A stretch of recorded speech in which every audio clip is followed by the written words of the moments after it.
Hi, welcome to Court. For the next couple days, I'm going to be just telling you some stories about the presidents. And so far we talked about George Washington and we talked about Thomas Jefferson. Today we're going to talk about Abraham Lincoln. Abraham Lincoln is on the penny, remember? We've talked about that a little bit. Okay. If I asked you what you kept under your hat, you might laugh and say, my head. What else would I keep under my hat?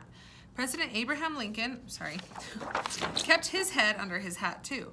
You may have seen a picture of a tall, bearded man with his tall, black hat. But sometimes Mr. Lincoln kept something more than his head under there too. Here's a story of what lay beneath Abraham Lincoln's hat. Let's see. Abraham Lincoln was a busy man, surrounded by many other busy men who helped him make important decisions.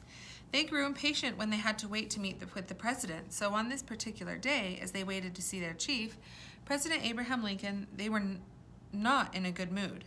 They became even angrier when they entered his office and found him in his rocking chair, his long legs stretched out before him, holding a book and laughing out loud. Each man thought, we are in the middle of a war. Does this president think that we have nothing better to do than listen to him laugh? We do not like war. We do not like sending people off to fight. We worry all the time about whether we are doing the best jobs we can. Yet he does not look worried, even though he is in charge of the whole war. Lincoln asked his men to sit down. He said, welcome, gentlemen. Before we get down to business, listen to this joke. The men listened as the president read the joke aloud. Then he laughed again, but nobody else laughed. One man said, Mr. President, did you ask us here in order to read us a joke? That's a waste of our time. Lincoln set down his book. His face became serious. That is not why I called you here, he said. But running a war, knowing people will get hurt, is sad business. When I can laugh, I do. Because if I don't laugh, I'll cry. I thought you could use a laugh too. He stood up, 6 feet tall, he stood up, all 6 feet 4 inches of him. That was a lot taller than most men in his time. He walked to his desk and he picked up his tall black hat and reached inside. Pulling out a folded piece of paper, he said, I've been carrying this paper inside my hat for 3 months, waiting for the right day to show it to you. Today's that day.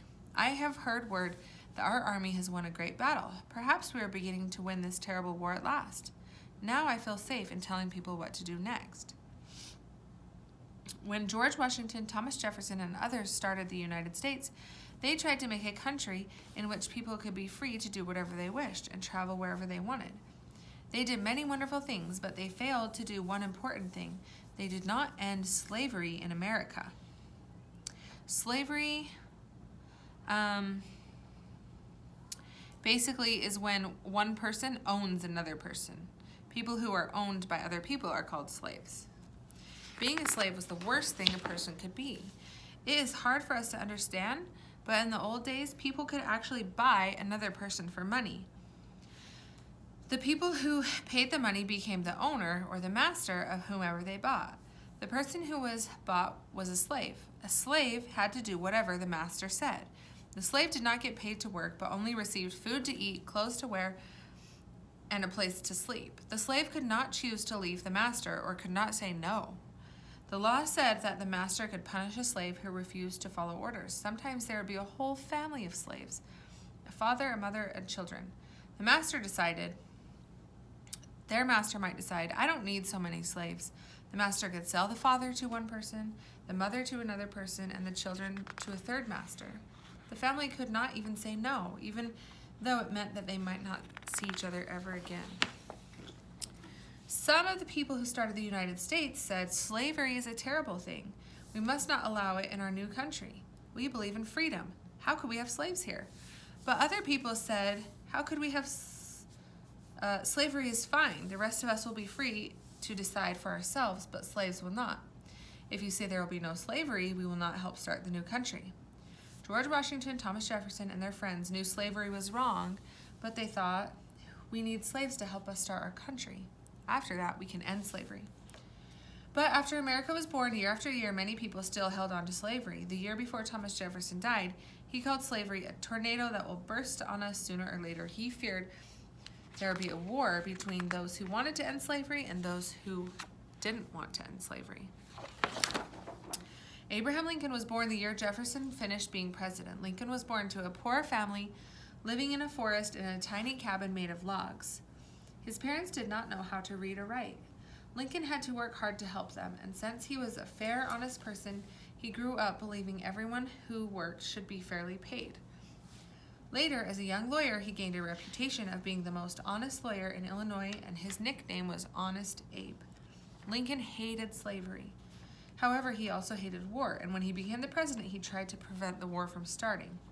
But too many people on both sides were angry about many issues, including slavery. In the South, you see all of these gray states right here?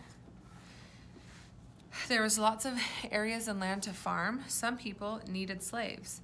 Since most slaves were in the southern states, the nation was divided in the North and the South. Okay, so what it's saying is a lot of people down here needed slaves to do all of their work. People up here in the North, in the blue, they didn't have as many farms, so they didn't necessarily support slavery, so they wanted to get rid of that.